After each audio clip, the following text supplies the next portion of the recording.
Hey everyone, welcome back to the podcast.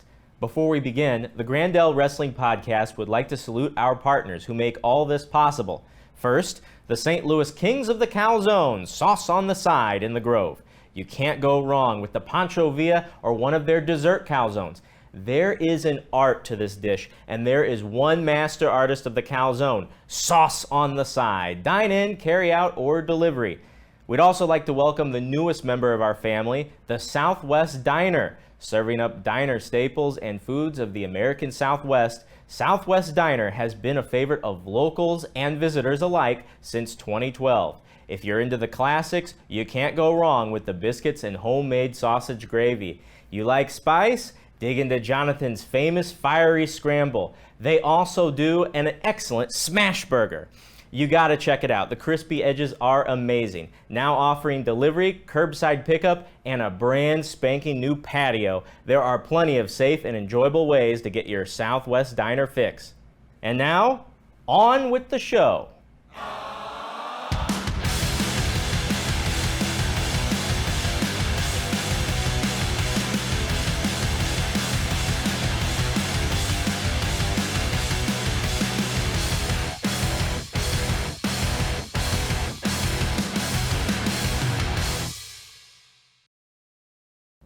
Hey there, wrestling fans. Welcome back in to the Grandel Wrestling Podcast. Ben Simon here with two guests for the first time ever on the show at the same time. I'm talking to Moses, the Deliverer, and Raheem The Suede. Guys, technical difficulties together, but you're also single stars, and there's a lot to talk about today. But first of all, I want to thank you two for coming in on such short notice here today. I know you were setting up the ring at the Glory Pro Show, and they said, come on, be on the podcast. So thank you very much. I do appreciate it. Thank you, Ben. I appreciate it, man. Appreciate the opportunity. And I like to think I go back far with you guys. Oh, yes. So I know I've been following your careers since pretty much the beginning.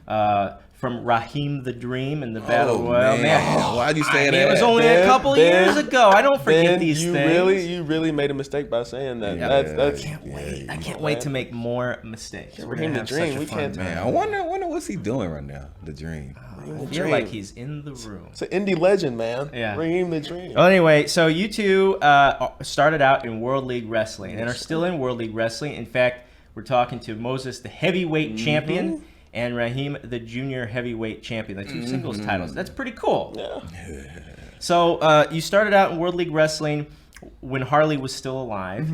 What was that, like 2017, 18? That was 18. 2018, yeah. Did you two know each other before you linked up at World League? So, okay, here's the crazy thing, man.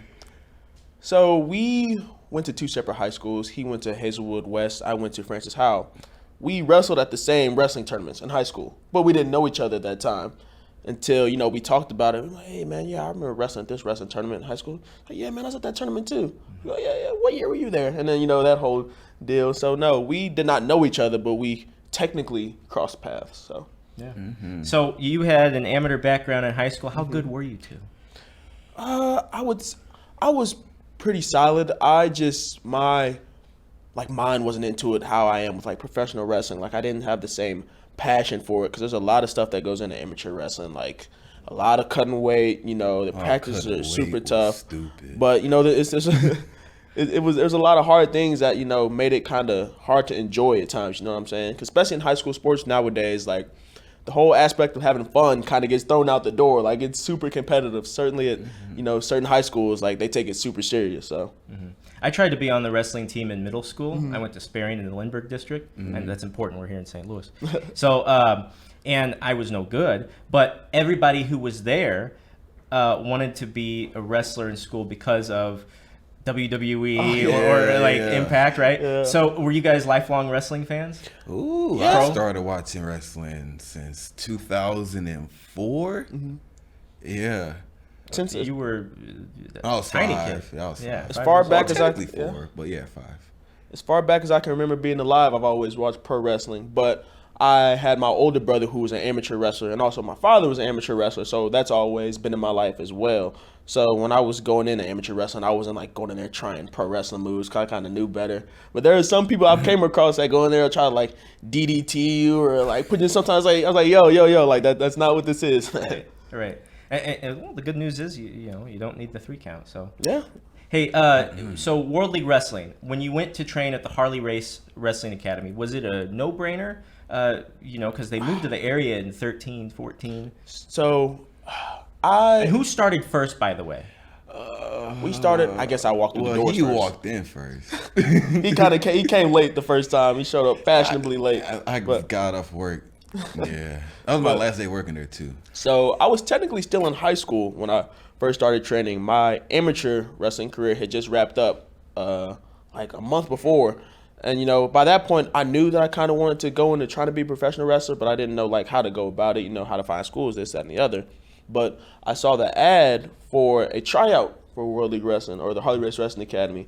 So I was like, man, you know, this is my chance. This is my opportunity. So I went and jumped on it, and I think it's turned out pretty well so far. Raheem, what about you? To be honest, I just literally went on Google, wrestling schools near me. You might have found my website. I might have, who knows? I saw Dynamo Pro, they had a school. Yeah. I emailed them. They have never emailed me back. Oh, man. I still haven't got an email. And what was next was Harley Race. I was familiar with Harley Race. He's a king. Well, why not? You know, about 45 minutes from my house. It was a little bit out the way, but I wanted to do it. I dropped out of college, you know, to be a wrestler. Yeah. I'm not going to get a little bit too into that, but yeah. Hey, we've had him on before on the show. You know, I dropped out of college to be a wrestler, and I don't regret it, you know. No. I don't regret it at all. When you guys made it to WLW, I know Harley was kind of transitioning out of the role as the head. Mm-hmm. At least that's my perception. Mm-hmm. And I have to say, Leland Race has completely denied that on the show. But look, Harley was more administrative. He was the face of the company. Mm-hmm. And Leland Race is more of the head trainer at the time. Mm-hmm. Did he put you through enough rigors to make you ever want to quit training? See, Harley. That reaction? I mean, like, he tried. I mean, like, me and Mose, we have amateur backgrounds. Yeah. So it's like, we done been through, you know.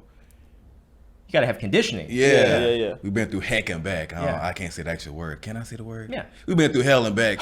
You dig what I'm saying? Come on, man. I'm sorry. But, you know, he tried, you know, but. Can't break him. Yeah. It was physically tough because, you know, there's nothing like learning how to fall. Mm-hmm. You know what I'm saying? That's a whole different thing. But as far as like the conditioning aspect, we worked pretty well with that just because, like I said, being a high school athlete nowadays, I'm sure it's much different than it was like back in the day. Like now there's like a bunch of conditioning and stuff like that. So we're pretty well prepared going into it for the conditioning aspect. But again, like there's no way to prepare to learn how to fall and without looking back or without putting your hands down first or something like that, you know. Right. It's a very unnatural motion to do. You guys have any fun Harley Race stories from the academy days? If I could tell that you can share. If I could tell you how many times Harley Race ran over my foot with his electric wheelchair, and he would think that it's the funniest thing in the world, but like it was extremely painful. I'm like, yo, like, man, forget your foot. He ran over my hair once. I was laying on my back, like stretched out my quads and legs or whatever. You know, I have like long hair or whatever. So he was like wild over the floor. He just on his wheelchair just parked right on top of my hair, and I'm trying to get up, but he's like, yeah, it was, yeah. I remember a couple times, you know, shaking his hand. Every once in a while, he'd give you a nice, real good squeeze. And here I am, you know, being brought down to my knees by an elder gentleman. Yes, Harley Race, but a man that's in an electric wheelchair has me on my knees screaming in agony. And I'm like, man, like, you know, what is going on right now? He the little thing with the, I don't know the camera can get that, but he squeezes it and like, very painful, very man. awkward. I think Harley has a grip in wrestling that's second only to like Danny Hodge, legendarily. It's nice to know he retained that up until the end. His hands are like, his hands are massive, bro. They look like Mr. Krabs. Like they look like like baseball. Big meaty claws. I'm sorry. It's okay. I forgive you. Now, you two, I have to ask the question here. You're in Troy, Missouri. You're in a fairly, I mean, it's not a small town, but it's on the edge of Greater St. Louis, and you're the only 2 black trainees there. Were you nervous at all? Kinda, man. So let me tell you a story. So one time I had, because I was still had like a month left of high school. I already had all my credits and everything. I was guaranteed to graduate, so I was fine with starting it. So I had a month left of high school. I would have my friends drop me off right after high school, like right after school let out. I'd have them take me to Troy, for training. So one night, a friend didn't get back to pick me up in time, so it was like training would end at like 7 o'clock. It was like 9:30, 10 o'clock. He still wasn't there. I'm sitting outside the building in the dark, nobody around.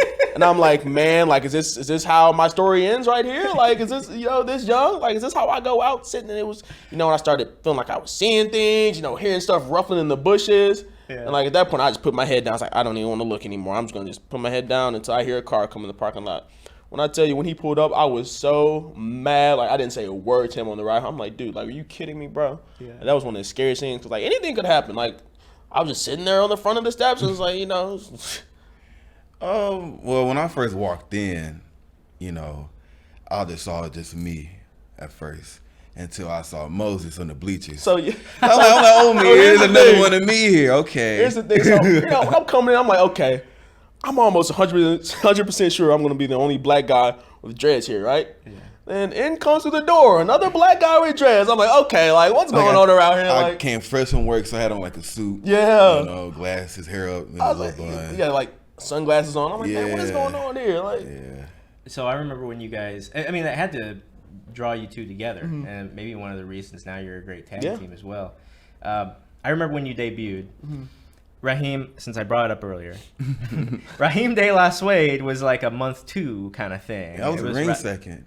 Huh? I was a ring second. Yeah, you were both ring seconds, right? Like the sorest knees in the world, kneeling at ringside. No, they had no padding. They had padding for us. So for those who don't know, like the ring second, your jobs were to kind of like lay low outside the ring on your knees, pick up ring jackets and pick up the belts, whatever, take it to the ringside table, which is a lot harder than it sounds. Because you want to do it without like being noticed. Right. You know what I'm saying? And like. Also kneeling on that concrete floor, bro. I was wearing knee pads. Yeah, I would wear knee pads on it a lot of the times, but like it was still like after being in that position for 3 hours, it's like body starts to ache up a little bit and cramp up. But I remember, so one of the first times I guess I was technically on camera for World League Wrestling, I had no clue what was happening.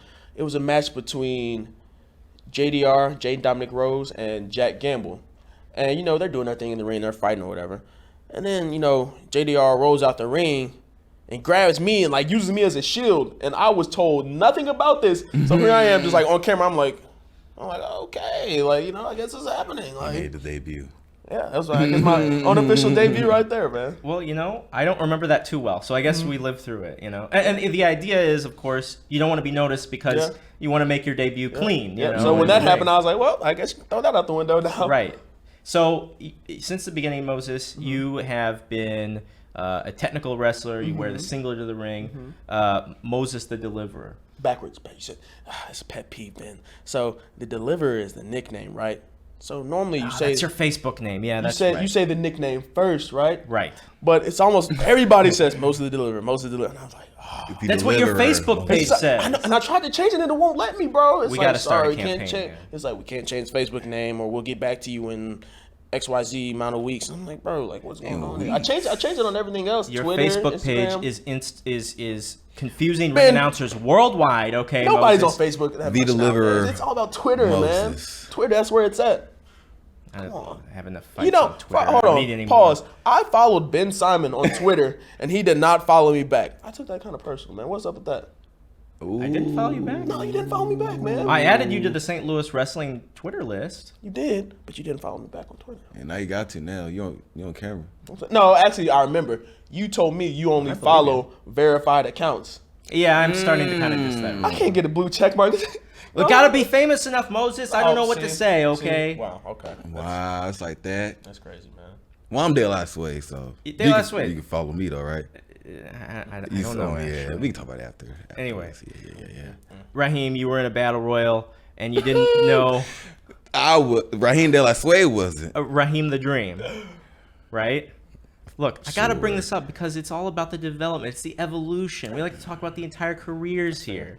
I guess. And I remember you getting thrown over that top rope in that battle royal. I got jumped. Okay. Hey, I was in the final two of that battle royal, actually. Yeah. But no. When I walked in, taking care of business. You dig what I'm saying? I'm knocking down folks left and right. You know, Rex, he's a bigger individual, so I had to kick him in the face. Blow! He went down. Raheem the Dream, baby, don't forget it. The crowd was in and up. Oh, Raheem the Dream, he's gonna be a star one day. Turn around, it's like 19 feet to my face. What kind of? Hey, to be fair, I didn't super kick you. I was in the corner getting beat up. I didn't take part in that. So Tell me about the development of Raheem De Suede. What's the inspiration? Where did it come from? And how much do you love the nightclub? Well, after the 29 feet to my face, I'm like, forget this. But no. To be honest with you, apparently, to be honest with you, Velveteen Dream was relevant. He was very popular, and my gimmick was like Velveteen Dream, so I was being compared to him. So I was told to change my name. So me and a few other wrestlers were just brainstorming. Raheem the African Dream.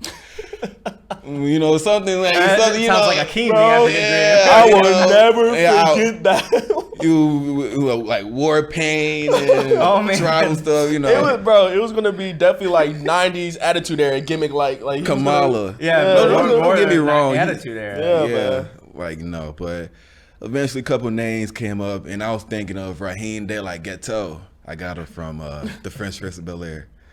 But then I remember another wrestler calling me, what was it, like Sexy Suede? Yeah, something like that. Yeah. And then I was like, Raheem De Suede. Yeah. Raheem of the Suede, right? He proceeded to say very it French. every 2 seconds. Oh, Riding in yeah. the car with him. Like all my moves got my name in it. It got suede material. I got suede shoes, 450 suede, suede like takeover. I can go through the whole list. Well, I follow you on social media. I do, even if not on Twitter, on Facebook. And I've seen some of the content you put out, and I'm really enjoying it. So I think everyone else should check that out too. Yeah, you talking about the time I went to the club? Yeah. Man, that was crazy. If y'all haven't seen it, go and check it out. Yeah. So you were World League Wrestling mainstays for a while. I know how World League Wrestling operates is if you're training there, you're training or you're a trainee, and Leland Race likes to focus on that crop of talent. But at some point, you decided you had to branch out to grow yourselves as wrestlers, as performers. Moses, talk about that moment in your careers. So it was crazy. This year, as a matter of fact, you know, me and Rahim often will talk about our wrestling goals, right? And one of our goals was to debut for Glory Pro Wrestling, since, you know, that's a very big, popular company here in STL. Not even St. Louis, just across the country. You know, Regionally, it's very, yeah. very popular independent promotion. So one of our goals was to debut for them. And not only did we do that, but 2-3 shows later, we become the tag team champions. Yeah. So it was kind of like, how about that? Oh, yeah. The United Glory Tag Team Champions. Say it again. The United Glory Tag Team say Champions. it, wait, say it real slow. The United Glory Tag Team Champions. And do right you there. know who is holding those belts? Technical difficulties. A team of Moses and Rahim. Yes, sir. De La Suede.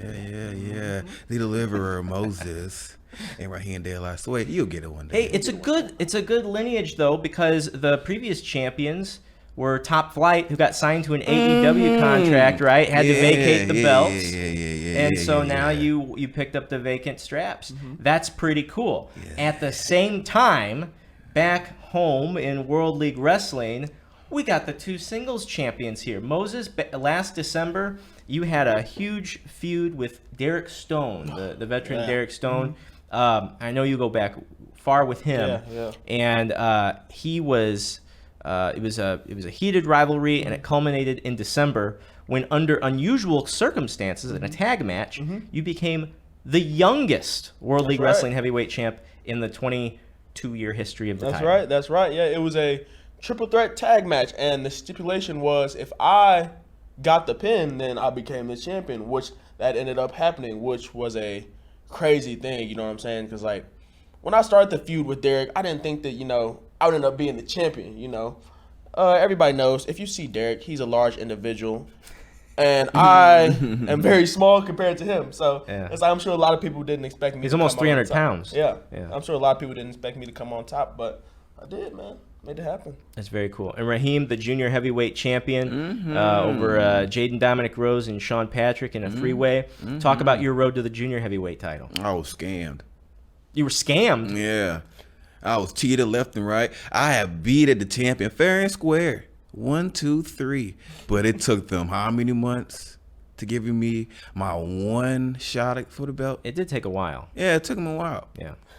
You know, but, you know, I had to, you know, keep my composure. You know, I had to do what I had to do. And then JDR had to stick his nose in my business.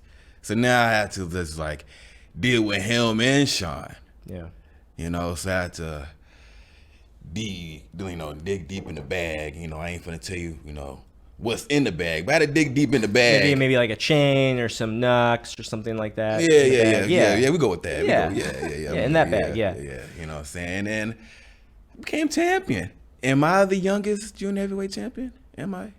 I don't know. Probably. The junior heavyweight title has only been around for 5 years in World League Wrestling. I think it was JDR versus John Webb for the first ever junior championship. Yeah, you're probably the youngest. Yeah, I ain't talking about first. I'm talking about the youngest. Yeah. Woo! We are the youngest champions. That's right. Well, I think it's true, yeah. Anyway, technical difficulties. This tag team you guys had. You had matching singlets in multicolors, really cool looking custom stuff. You debuted outside of St. Louis, though, before you brought the team to St. Louis. That's right. Talk about the debut of technical difficulties. How did you come up with the vision of the team? Ah, man. So let's talk about the show that we debuted on. So Black Wrestlers Matter. When that show was announced in Iowa, right? Yeah, in Iowa. It was, you know, an awesome show. Had a bunch of great talents on there. But, you know, of course, Rahim and I, we wanted to take part in that. But, you know, the spots were kind of filled. You know how that goes. So we just didn't have a spot on the card. But we were still going to go up there regardless.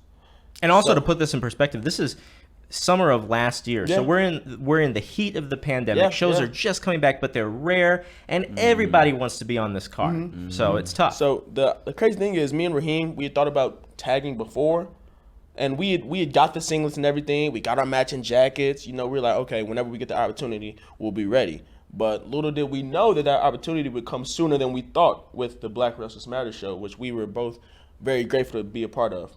It was an awesome experience, and that is where technical difficulties had that. Well, actually, I guess you could say we had our first official tag team match at World League Wrestling. Yeah. But we weren't under the banner as technical difficulties. Sure. It was Raheem The Suede and it was Moses.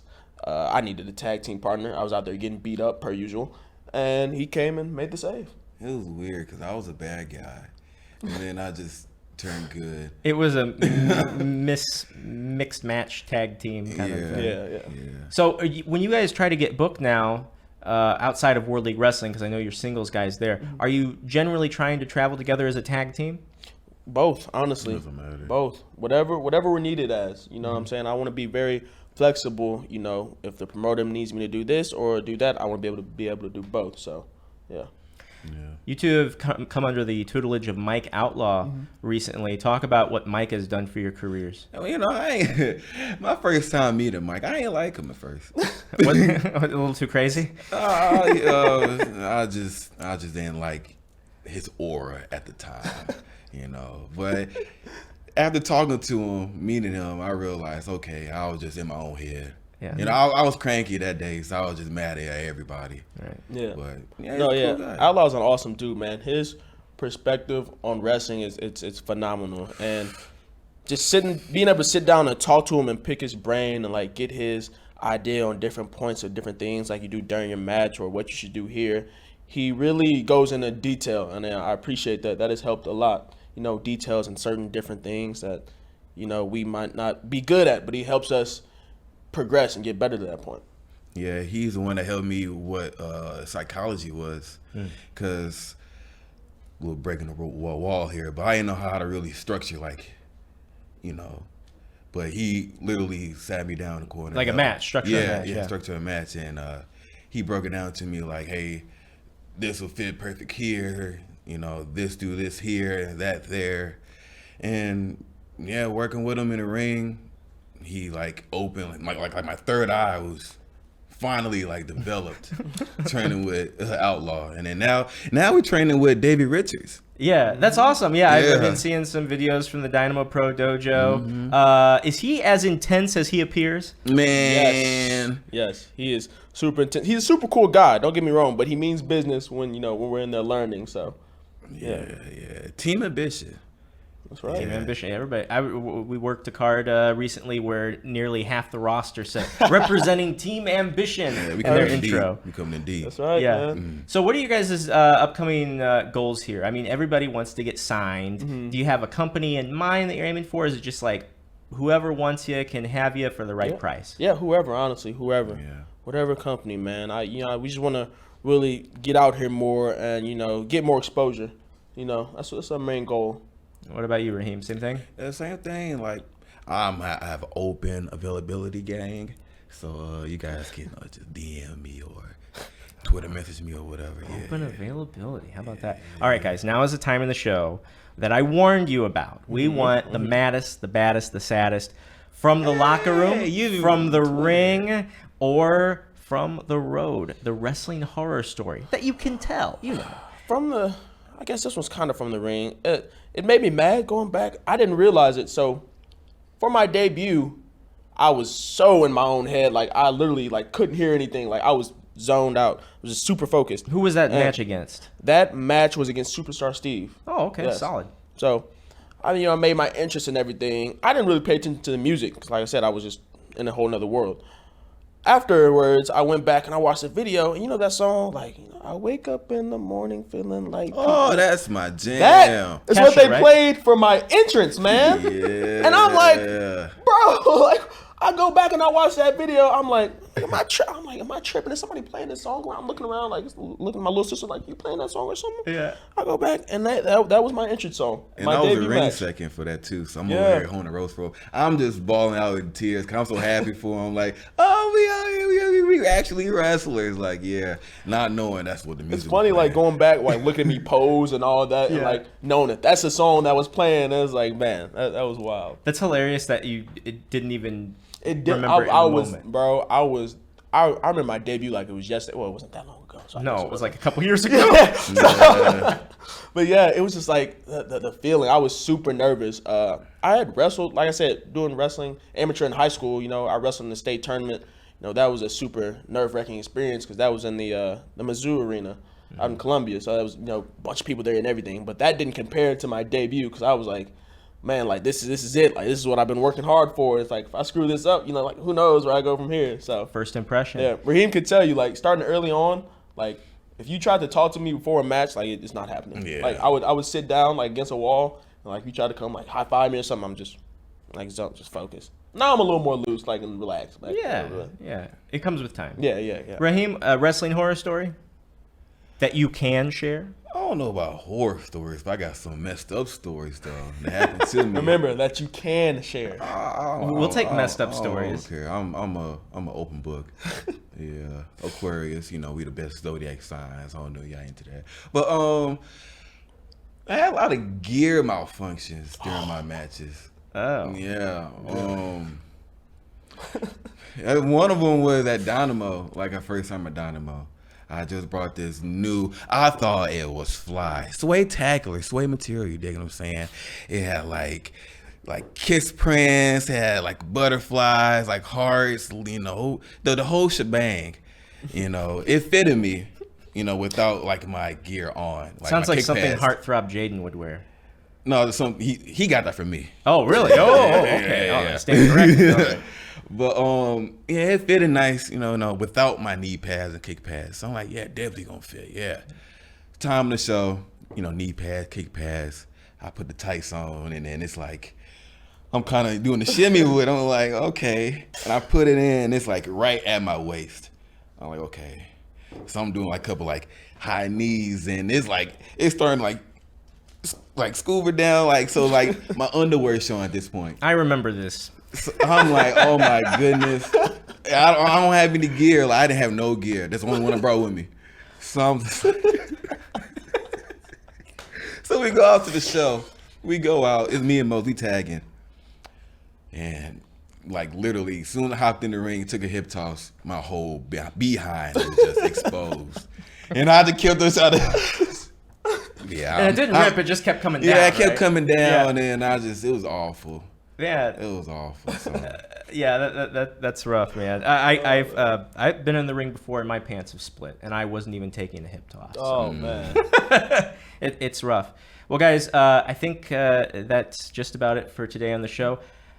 How can the fans follow you on social media? Social media. Oh, well, you need to follow me on social. Well, tell me. Yeah, tell me directly. My Twitter is __deliverer, and Instagram is _deliverer_Moses, and my Facebook is Moses the Deliverer. There's lots of underscores there. Yeah. You have to, man, because if you type it in regular, it's like, oh, this username's already taken, and It's rough out there. it's rough, man. People need to pause it.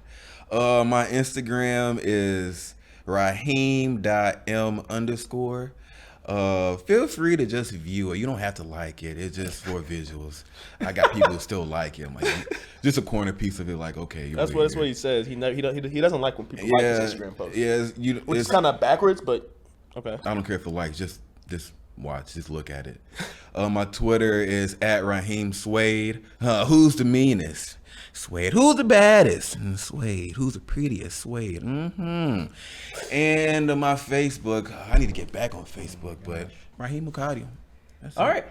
Good stuff. I'm on Twitter @TheBenSimon. The show's on Twitter @Grandel Wrestle and Instagram @Grandel Wrestling. We are recording today from Mid-Coast Media in Midtown St. Louis. Hey, if you want to record your podcast or show and you need a studio, hit up the owner, Chris, and check out Mid-Coast Media. Today's show was produced, as always, by Joey O'Farrell, and the engineers are Ryan Torpilla and Logan Perez. My name is Ben Simon, and for the Grandel Wrestling Podcast, until next time, we say so long from the Show Me State.